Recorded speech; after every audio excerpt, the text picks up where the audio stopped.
Good morning, everybody. Is this a good volume? Yes. So I'll let everyone get settled, and I know some people are going to be coming in and out, and that is absolutely fine. I can't really put into words how grateful and happy I am that we've had the second visit from Géza Szilvay in 1 year, because it's a complete treat for all of us as teachers, and it's the support it gives to me that Géza was willing to come all the way from Finland to our school is something I can't really tell him how grateful I am for. He's an absolute inspiration. He's changed the lives of every single teacher, because we wouldn't be doing what we're doing without the approach that he has developed over 40 years. It's even more, is it, Géza? And he won't want me to tell you this, but he has just celebrated a rather important birthday. And in Finland, 800 of his former students and colleagues gathered to celebrate his work and to let him know how much difference he's made to them. So from all of us, a belated, very happy 80th birthday, Géza.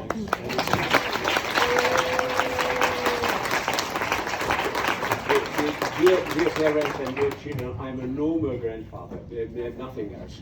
I was very, very embarrassed in Finland when we had this anniversary concert, but it was at the same time very touching, naturally, but mainly embarrassing.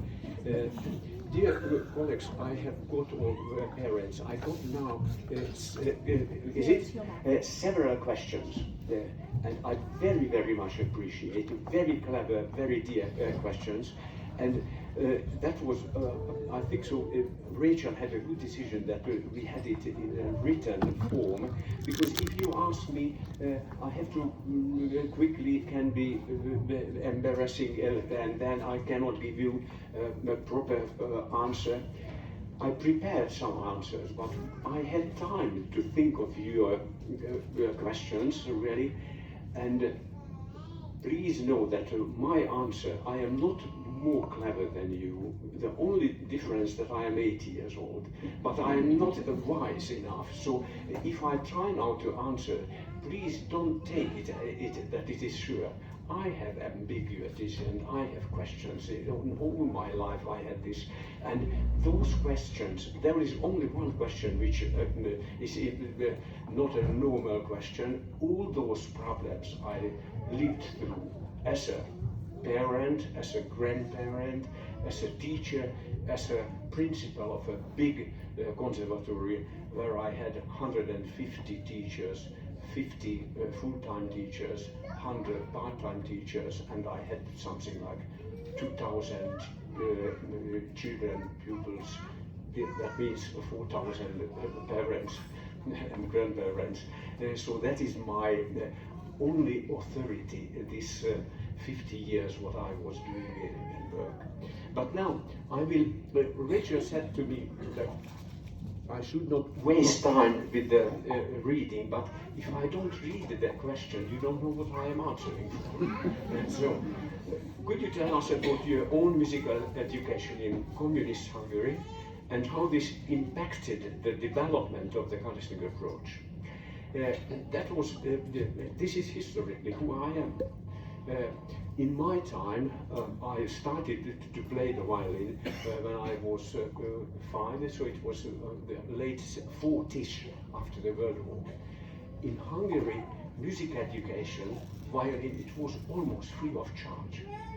And in Hungary at that time, in the 50s when I was studying, and the 60s, it meant for every child who entered a music school, we had 2 times 60 minutes individual lesson, 2 times 60 minutes, plus chamber music, solfege, theory, orchestra.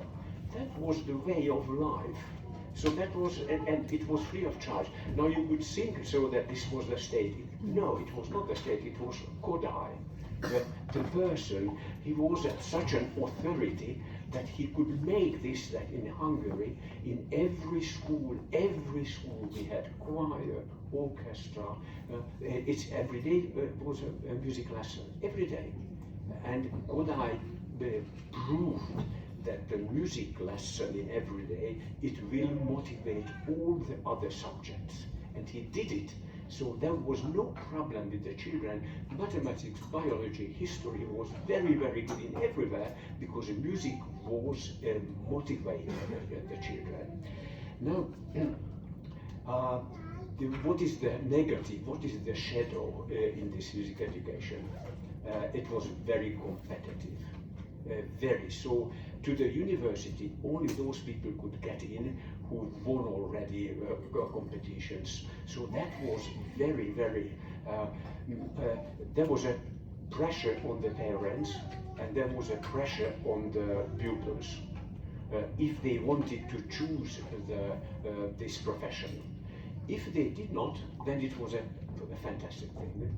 And for those people whom the music was not a main goal to be a professional, music was asylum. You understand what because the question was in a communistic country, it was an asylum because the politics could not come into the music education.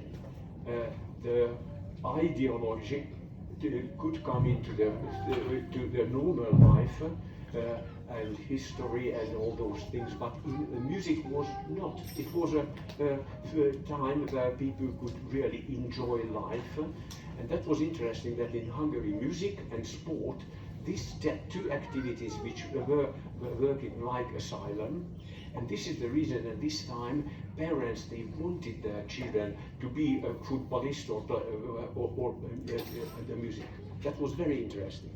So that was, and if you know this Kodály method, what they say, in my time it was not called Kodály method. It was actually, please know that it was taken from England by Kodály after the First World War, when he was visiting and he could realize that in England people are singing with do, re, mi, fa, sol, la, ti, do, and wonderful musical life. He was taking it to Hungary and he developed it further. When we had the Hungarian Revolution was in 1956. I was 13 years old. This was the deepest experience in my life. And after it was a tragical almost 10 years, but in 64, that was in the Hungarian history and European music history, a very important date. We had in Hungary, that was the time that the borders were opening, and that was in Budapest and ISME, International Society for Music Education. From all over the world there were coming people, musicians, and they could observe that in Hungary, in spite of the communistic regime, music was like a paradise. Dear colleagues, it was all concerts houses were filled. Everyone was singing. Almost in every family there was someone who is playing, not only in the capital and the big cities, but even in the small villages. Every teacher had to have a sort of basic music education. Every kindergarten, they were all good musicians, the kindergarten teachers. All that was the kindergarten teachers were taught in the university, and they were playing quite a good level violin or whatever, and one instrument was required. So the children in the kindergarten already got very good music education.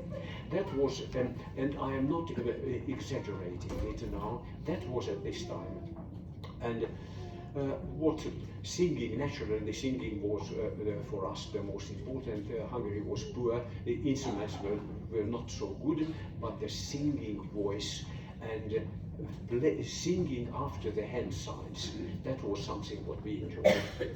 That was, hopefully now I answered this, how much, how this impacted my development of the calisthenic approach. Again, when I went to Finland, I was 27, and then I have seen that there is something else than Kodály. Then I felt myself, almost I accused myself that I am one-booked. Is it an expression understood that what it is, a one-booked? One track. I was put into a tube and I was trained only through, and I am looking at the whole world through only the Kodai way. So, and then I realized that there is something like Suzuki. Then luckily I had the opportunity to go to study, to take a course in Japan. So I started to open my horizons. I went to the United States to learn Roland method.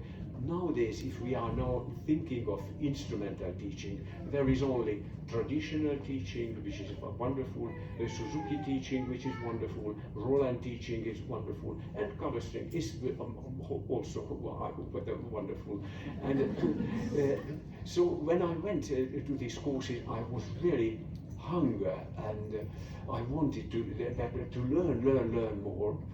And why I was coming back to Kodai, interesting, because traditional teaching, Suzuki and Roland, with all the appreciation for them, the philosophy, even though that the book is that nurtured by love, in the teacher's philosophy is the instrument is in the center. With the Kodai principle, the child is the center.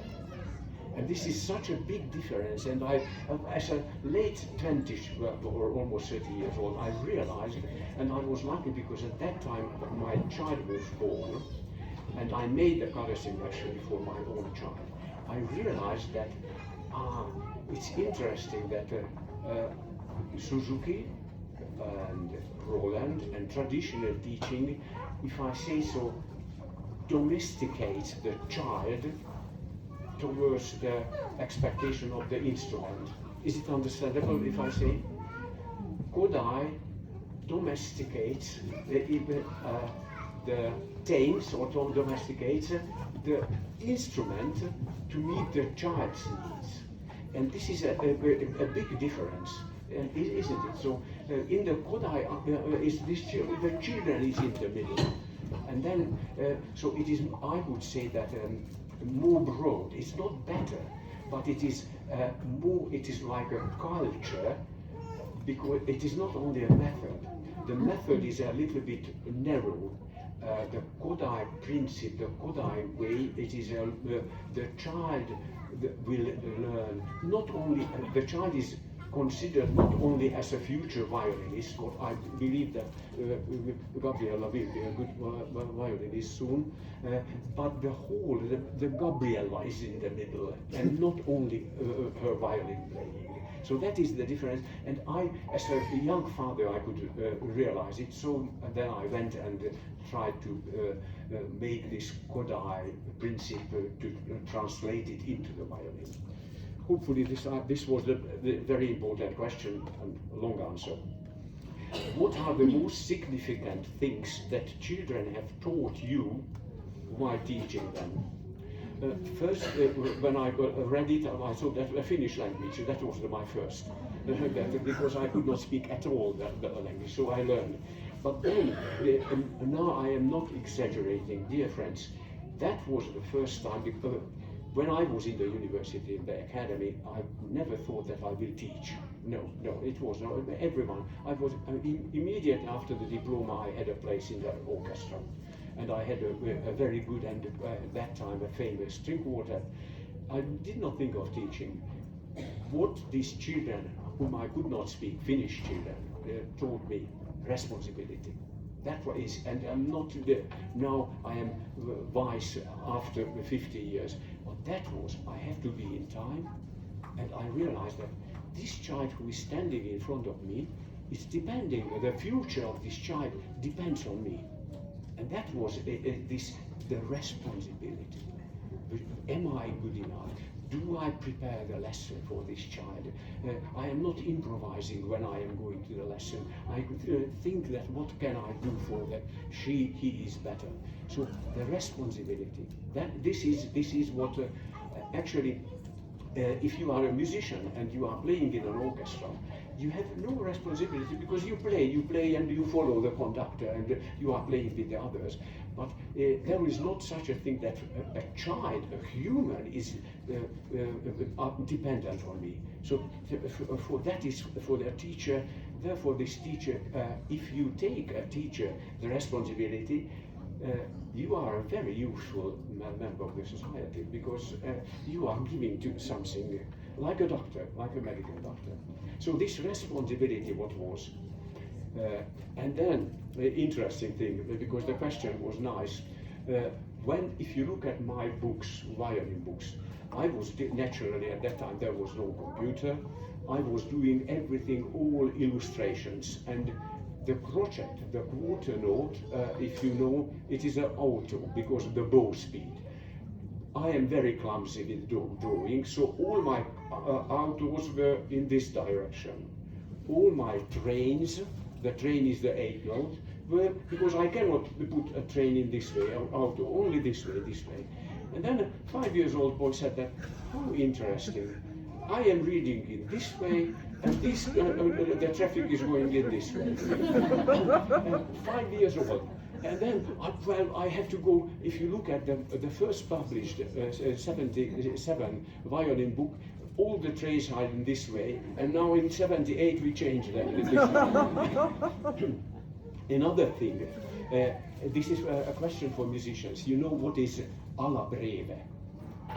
Alla breve is a very difficult notion. And a 7-year-old child said to me, alla breve is condensing the music. Isn't it fantastic that a child can say that something is condensing? So I learned from the children a lot. That is something.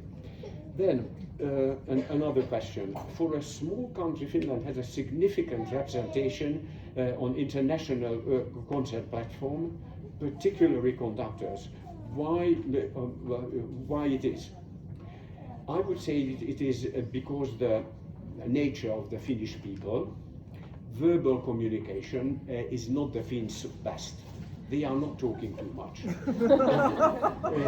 I tell you then, I traveled with my orchestra all over the world, and once Austrians they are talkative people, and I arrived to Wien, and there was our concert was something like 50 kilometers from Wien, and the impresario was waiting me at the airport. And the children, the orchestra went by bus, but the double basses we had to be with a lorry. And 2 double bass players were sitting together with the impresario, taking care, loading the double basses there, and then they were sitting in the bus.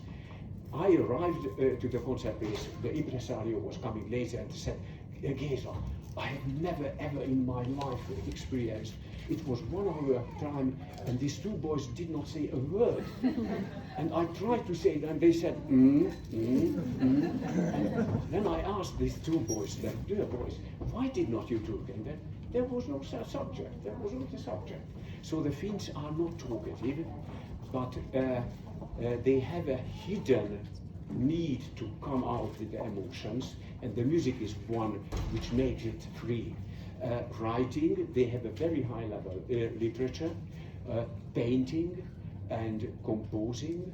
They express themselves not verbally, but in this way. That is my, how to say, not only my personal, but this is, I think so, I am right with this. And another one, it is not only the nature of the people, but the nature of Finland.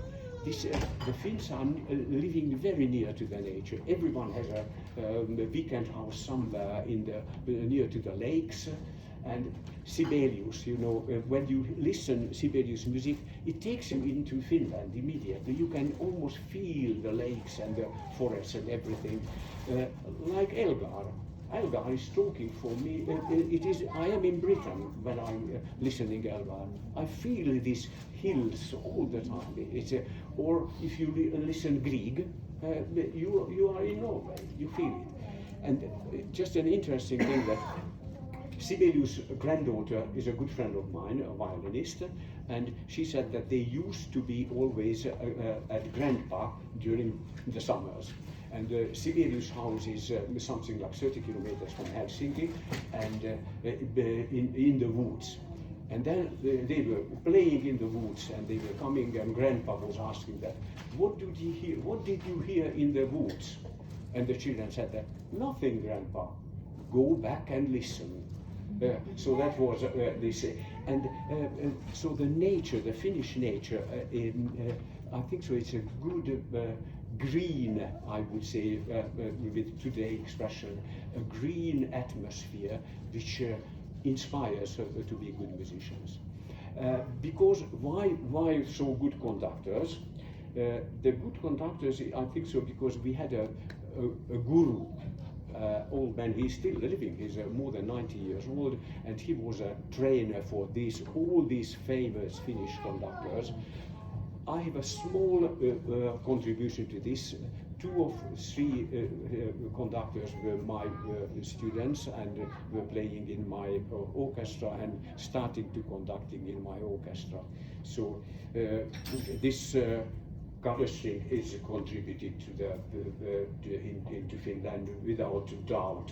It's a big proportion, or how to say, a big part of this revolution that in Finland music is very much appreciated. Then new question. This is a beautiful question. I like to practice with my child, and especially enjoyed playing and singing the tunes when she was happy to play. But a lot of the time she was not, and then it was a struggle to get her to see the fun in it. We have stopped. What to do? That will face with almost every parent. I faced this problem. I had 4 children. I face it now as a grandfather. I have 5 grandchildren, and I think so that the majority of the questions here are the same. Dear friends, violin playing is the child. Everyone wants to play an instrument, but when you put the violin under the chin of the child, this is so unnatural that the motivation very easily goes away. The posture is so important. The posture is so not natural. It is not enjoyment, and it's not enjoyment for the teacher as well. It is a big responsibility to put the violin into the right place. The cello is more natural. And then the children are required to practice every day. Now, this is what I have written, that if you could make 5 minutes every day, and this is the start with 5 minutes, and if this 5 minutes can be developed into something like 15, 20, 30, 40, if you succeed and you can find a time slot which is regularly coming every day, then it becomes a habit. If it is not at the beginning, you cannot find this, you cannot start with this habit, you will not succeed. Because if you don't do the daily practicing, the instrument needs this dailiness. And this is actually very, very difficult. If a child, which is a very sad thing, stops, my advice is what to do. It is not because of the teacher, no.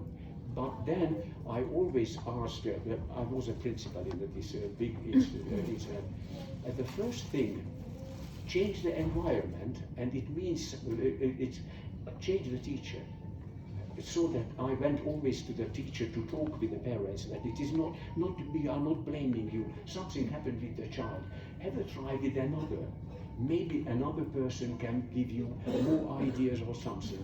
So don't, what I would say to these parents, immediately try to have options, not to say that you change the environment, change the teacher, change the instrument. That is sometimes happening. Seek for another instrument, or if it would not work, change to another, painting or something. But don't let the child to replace some activity. I would say that even sport, but sport is for the body. But art, music is for the soul. Nowadays, dear friends, naturally, when an 80-year-old man said that soul, it sounds sentimental. We have a soul, and the children have their own soul, and music and art, literature, this is which has a communication with the soul. So I would say that don't give up very easily, and replace this time what the child used to play in the violin lesson with something which is a similar activity. So that was.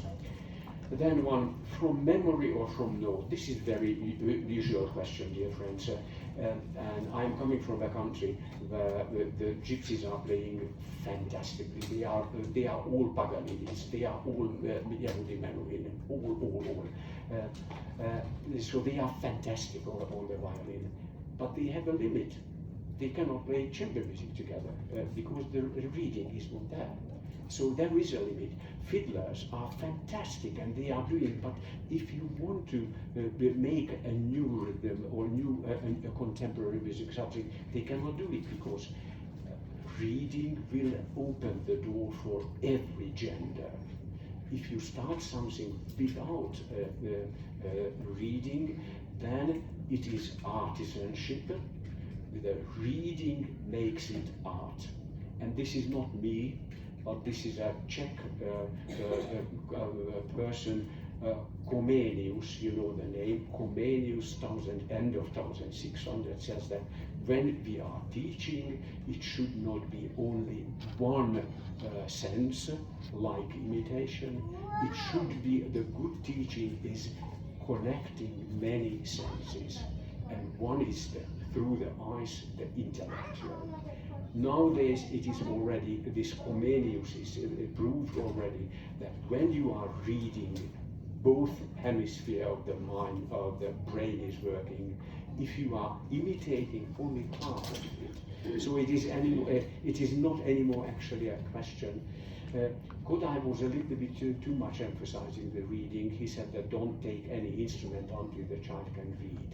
And that is not possible. And Suzuki said that don't give the reading only when the children are 12 or 13. It's a little bit too late. Now, if Suzuki would leave now, I'm quite sure that he would use reading.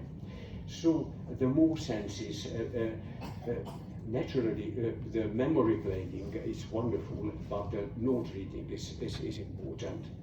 Then I go further. How do you know when to go faster or slower? Very clever question. For us it is quite easy to answer because a good teacher should teach not only the instrumental technique, but should train the children ear, should train the children musical intellect, and should train the musical emotion. So this four thing, technique, intellect, emotion, and ear training should be in a sort of equilibrium, in a harmony. It cannot be, a violin teacher cannot do it in every lesson, but in a month situation, I think so, should be seen that from these four, no one is rushing and no one is lagging. So this equilibrium, and I ask the parents to look at that. If the child is playing wonderfully something, does she understand what is she doing?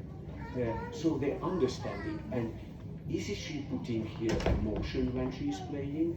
So look at always this, that, and for the teacher to look at that, that four should be in an equilibrium. Violin teacher is not only an instrumental teacher. My message, and this is what my message, we are music teachers, and children's how to make that, we are upbringing the children, the child, and not only with the help of the instrument, but not like an artisanship. Then, in the Music Institute, what did you do about that?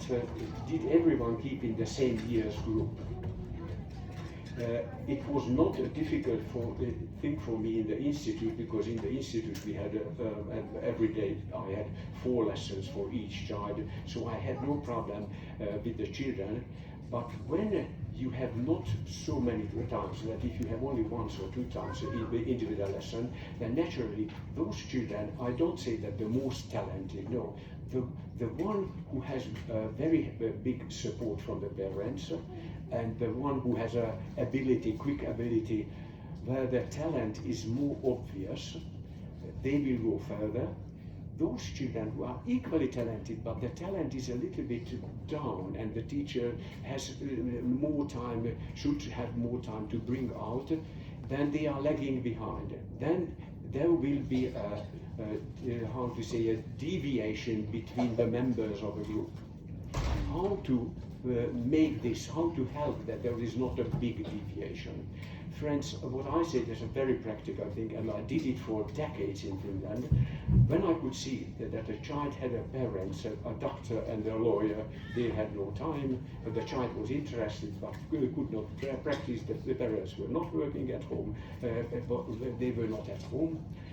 I talked to the parents, many hundreds of children that I had a 15 years old child who was playing already Mozart concert, good.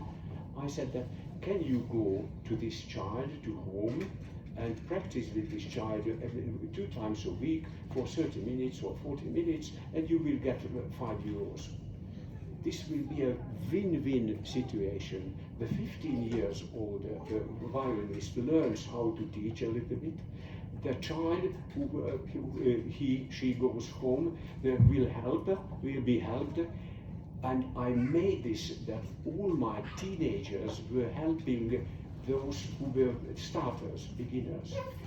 I could think so that you can make in this music institution that sort of assistantship, and then the parents, those parents who are not having time for their own children, or that they are somehow afraid that I am not musician, I cannot give a good advice for my child. This was helping for me. I could level that I could maintain the same level almost for every child.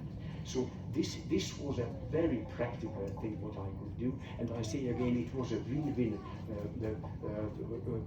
position, and the parents were ready to. It was not a big money at all, but it's a pocket money. But the child was learning a little bit how to practice, and the child gained a lot. Many of those children who were like my assistant, they are professionals. So that was a practical advice. I think so. Then, what do you do when a child is tired in a lesson or when it is time to practice? If you look at my violin school, the E, F, yellow pages, and the G, it is unusually thick. And the reason is that it is full with lots of small duos, trios. If I have a child, and several times I have this, that a child is coming tired, I know that he was not practicing, and I am not asking what was the homework. I say that let's play together now. Easy, prima vista, first sight reading the duos, instead of asking what was the homework, which is already a pressure. Make it that just now we are playing a little bit. If the parents are musicians, they can do this, and in the violin books we have lots of duos what you can use, and this is the duettinis, sonatinis, and all you can use those. And if you are not a musician at home, then sit down with your child and listen from music. Listen. So don't replace this activity with something else. Replace it with music. Then very likely the child will listen to me or something, or a Bartok piece or something. So at home I would say this one.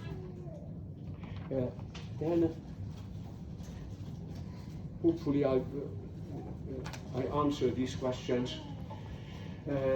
Any advice in reinvigorating the love of playing when motivation gets low? Almost for everyone, the motivation will at one time goes down.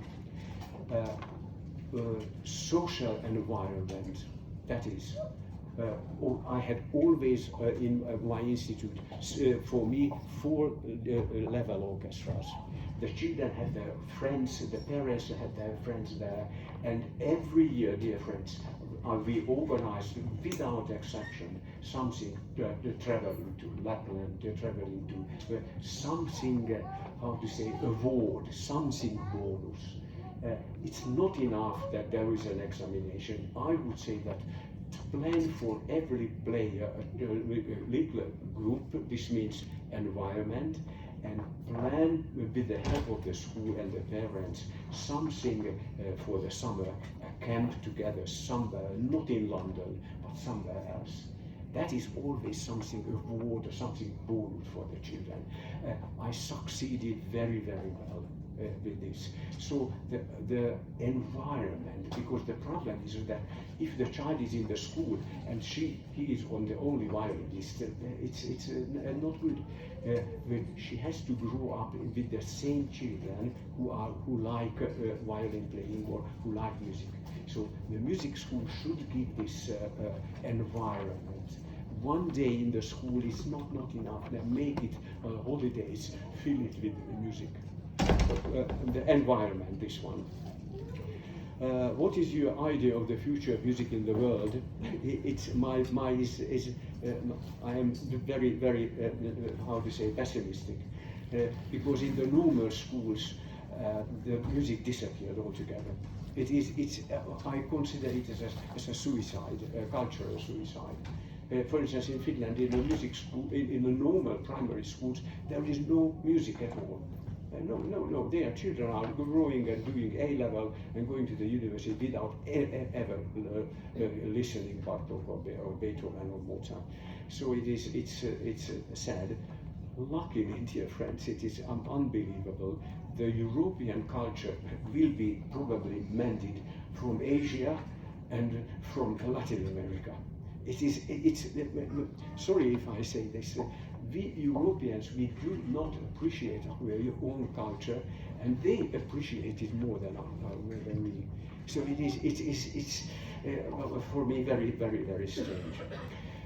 Do you think AI, artificial, can teach music? I don't think so. Technique can be taught, but no emotion. And music is emotion, and energy. What does success look like in the coloring approach? Dear friends, if I am very honest, naturally, as a principal, I could see that those teachers are the best teachers who are producing the professional musicians. That is one measurement. But it can be a fallacy. If it is trained only with drill, it does not make happy musicians. So I would now say that if this child is going, here I'm talking about Gabriella, what I like very much, she is now 17, 18, this is ideal, that she is going to the university. When she will do the A-level, she has the opportunity to get into a university if she chooses medicine, or she will get one place, Trinity or Royal College or a university. So that is the duty of a music institute, to open the door in both ways to any other civil profession, but also for music, for instrument. So that is this one, what I would say. If another measurement, if you in a school, you will see as a principal that there is a certain teachers where the children are regularly leaving. That means the teacher has no energy.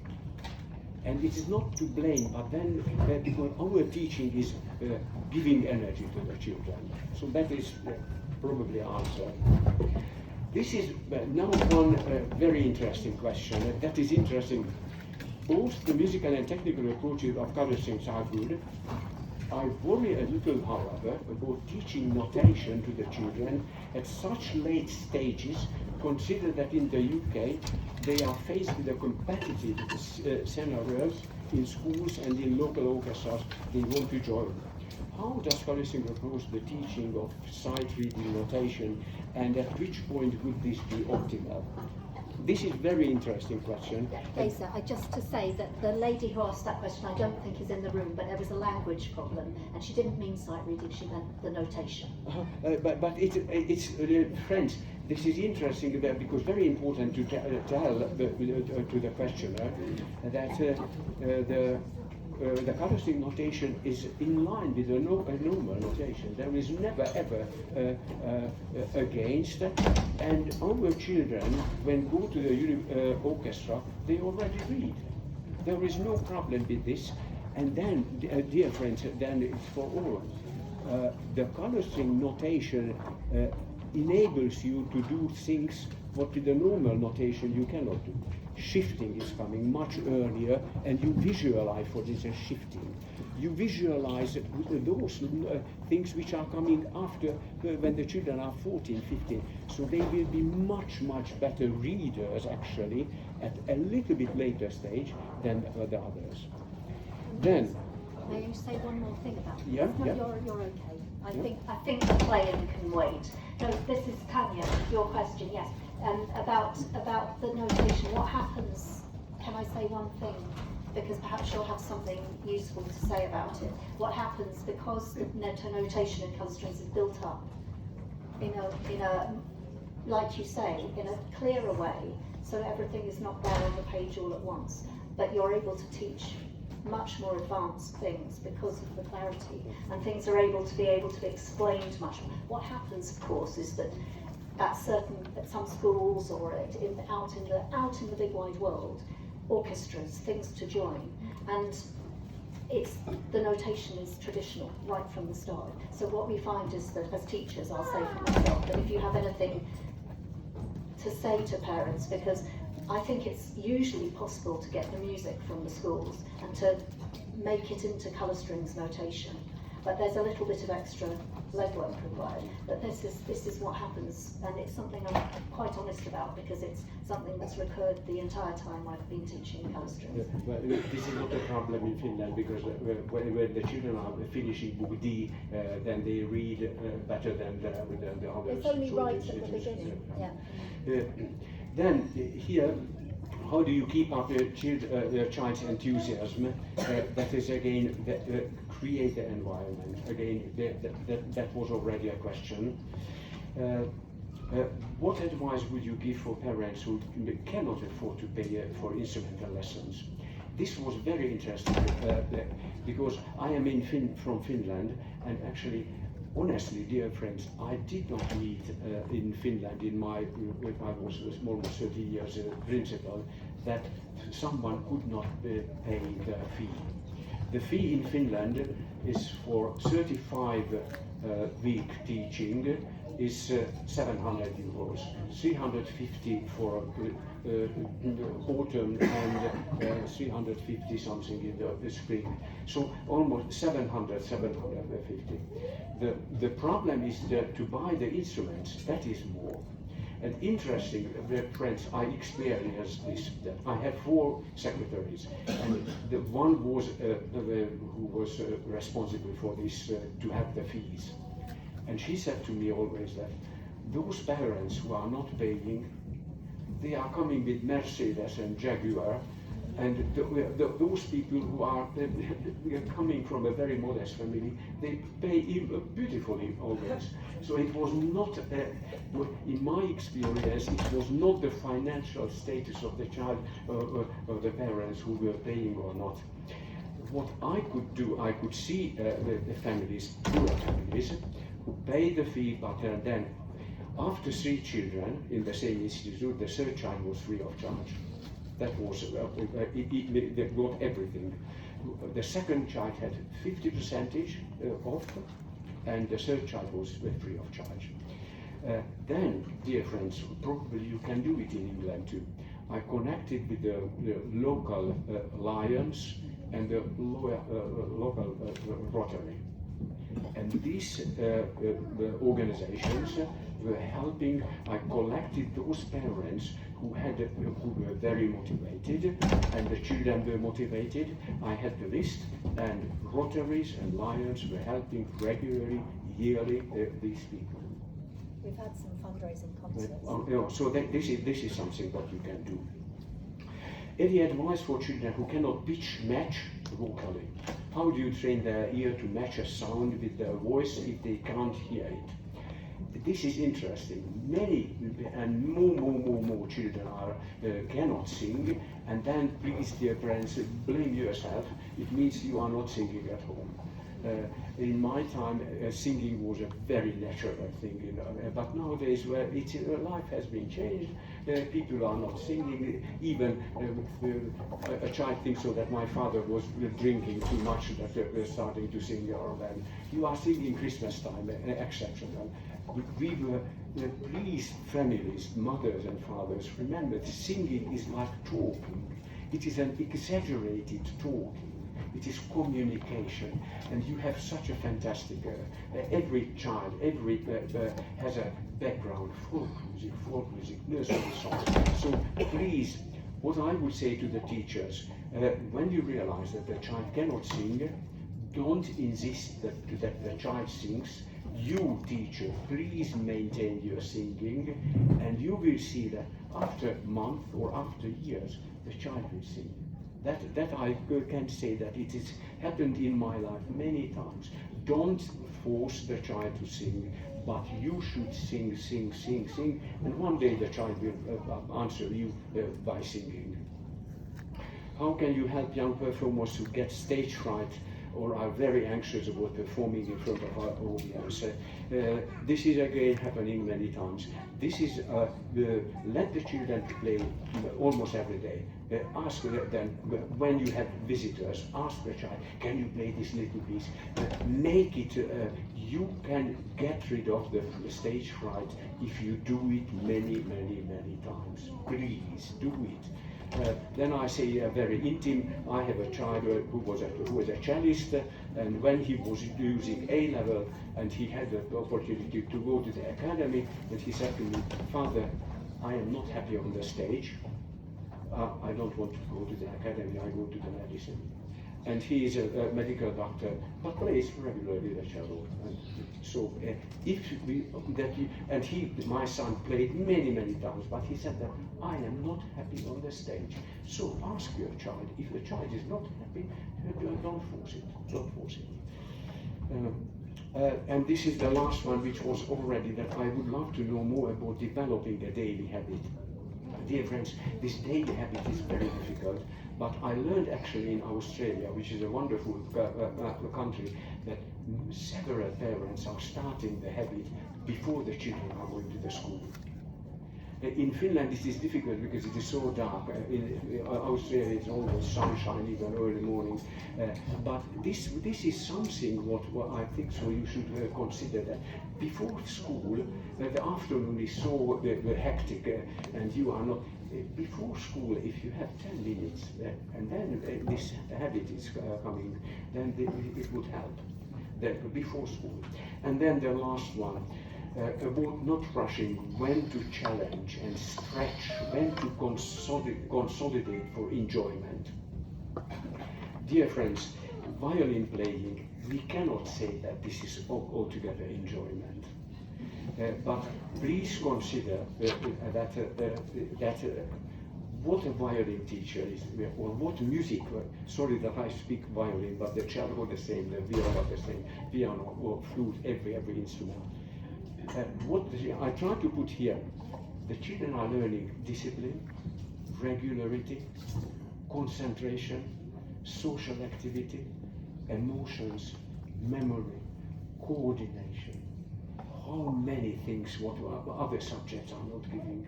So what I would say that every lesson what a child is taking from a music school is something plus, because it gives so many things. So, and every lesson is not waste of time. So this is. I try to really answer, and I was working with these questions. But then I would say that I had the same problems. I have now 5 grandchildren, and exactly I could write to someone else that how could you help me? My child is not doing it. I have the exactly, and I am a professional, I know, but with my grandchildren, I am vulnerable or weak. And this is actually interesting. This is greeting to the parents and the children. Grandparent, I am very selfish. I don't want to correct the posture, because then I am afraid that they will not like me. So they really, a teacher and a parent, a grandparent can do it because we have not so many years anymore. But the teacher and the parent, the responsibility that this child is growing, you have to take this, that sometimes the child does not like you. You have to take this, and this is very difficult to say for me. I can't do it. I spoil my grandchildren. My wife says always that I am doing everything wrong. But when I was a teacher, I took this responsibility that I was demanding, and I knew that I am doing this demanding activity for the future of the child. And then I go back from the first, that what I learned from the first lesson when I started to teach responsibility.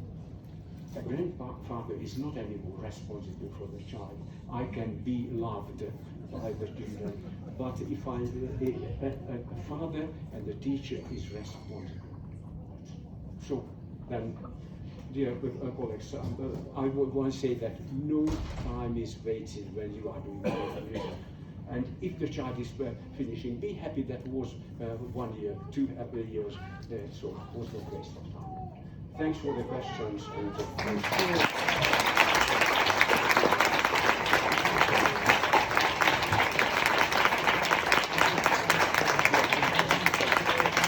you so much, Géza.